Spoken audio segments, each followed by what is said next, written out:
for Ukraine! Air defense for Ukraine! Air defense for Ukraine! Air defense for Ukraine! Air defense for Ukraine! Air defense for Ukraine! Unfortunately, Russia has removed any kind of a peaceful solution to this problem.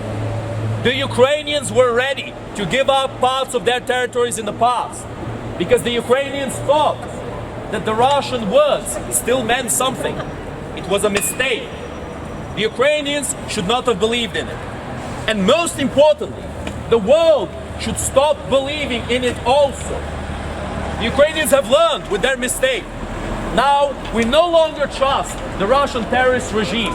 Now we'll no longer try to speak with them because they know that as soon as we shake hands and finish the agreement, they can backstab us and nothing will happen. That is a terrible precedent, my friends. That the country that has given up the most to achieve world peace is now being attacked by the country with the most nuclear weapons on the planet. Ukraine gave up the third biggest nuclear arsenal in the world in the Budapest Memorandum. In the biggest nuclear demilitarization in human history.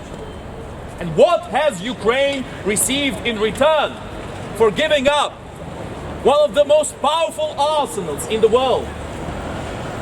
Empty promises, threats, and violence. A violation of all agreements with the Russian terrorist regime. That is what Ukraine got from the Russian terrorist regime. That is the reason why we will not negotiate with Putin.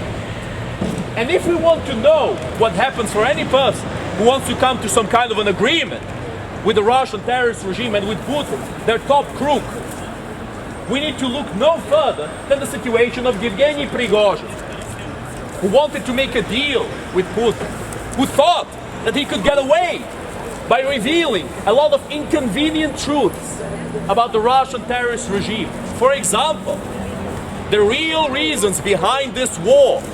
Prigozhin has revealed them all.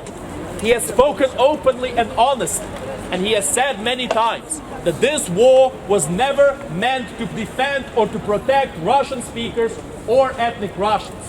This war was always meant only for one reason and one reason only: to enrich the Russian elites. That is why so many people are dying right now.